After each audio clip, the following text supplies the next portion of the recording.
I'd like to say a few words before looking at the artwork about Gerald Porter, known to many of us as Jerry Porter. And I want to say that he was an old friend of the Institute. It was very interesting because I happened to be the one who picked up the phone at the Institute when he called in from upstate New York. And I discovered that he was a college professor for the State University of New York system.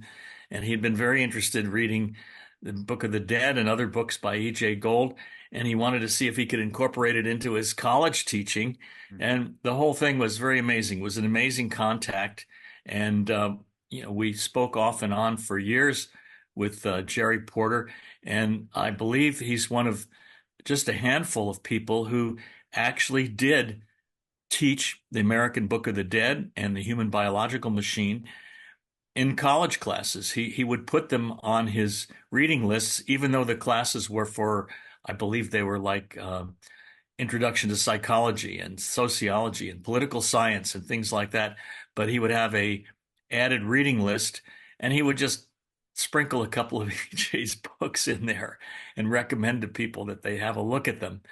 And I think in psychology classes in particular, I think he would actually teach the Book of the Dead, the ABD, and get some good results with it too. He said he got students. Some students would get interested and pursue reading the books.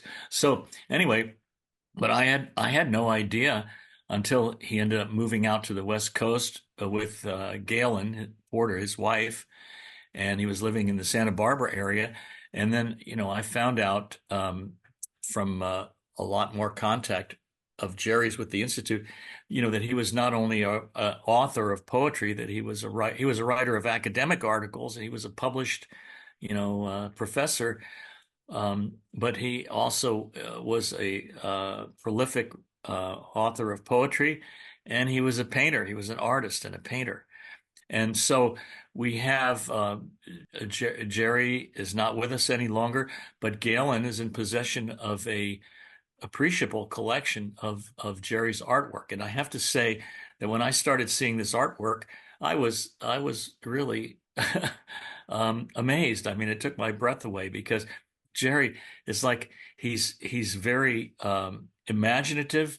He's very freewheeling. He's got a bunch of kind of sort of black ink or black paint on white canvases, like whimsical sort of not Zen drawings, but they're like mostly figures, but that are very stylized and fantastic and so on.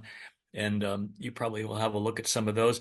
But also, he's got like portraits, very recognizable portraits of some celebrities. He's got portraits of Gurdjieff and of E.J. Gold, and Duke Ellington. There's got some jazz art, and but then I really appreciate if you have a look at this painting.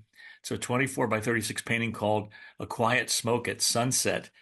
You'll see that he also had a sort of a tremendous sense of irony and humor, that he has actually he's done a fair number of paintings that are, I would say, I think that Galen could maybe address this, that they're symbolic or they're filled with symbols.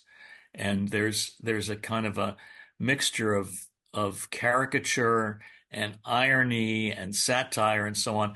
And this Quiet Smoke at Sunset, if you look at it, the palette, the bright primary colors are very typical of Jerry's acrylic painting style. And he's got, he's gone into the Western theme. You've got this cowboy and his horse and the cactus, and he's sitting at the campfire and so on.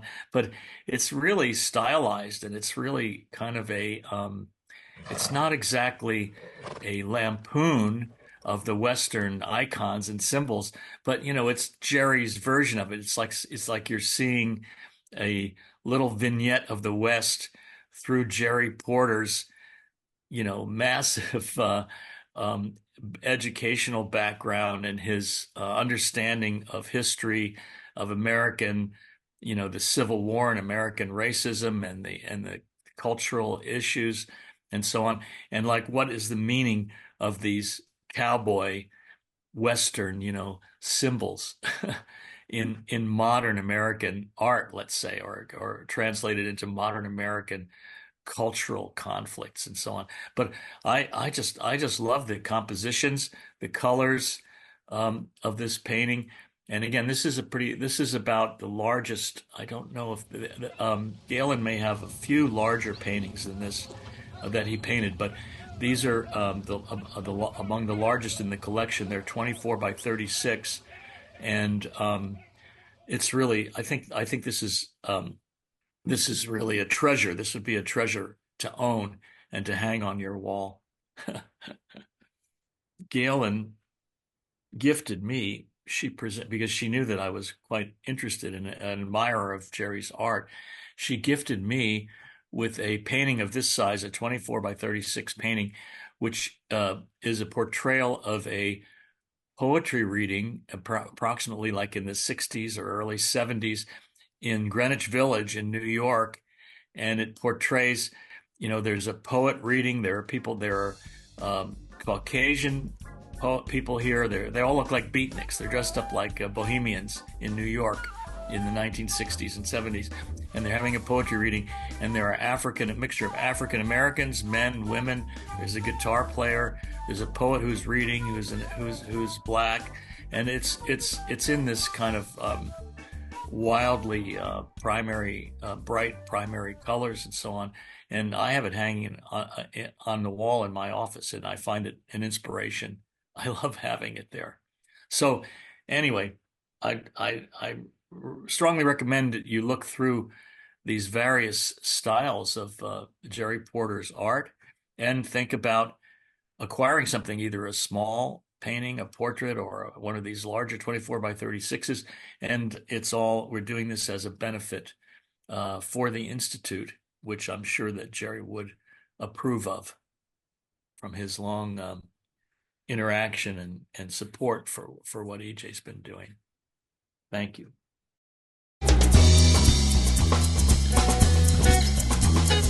Because Jerry is like, he's got the credentials. I mean, he's a African American Renaissance man. He's a real unusual, I think, like an unusual culturally successful phenomenon. An academic who's also an artist and a writer and everything else. I don't need a cup of Marco Joe.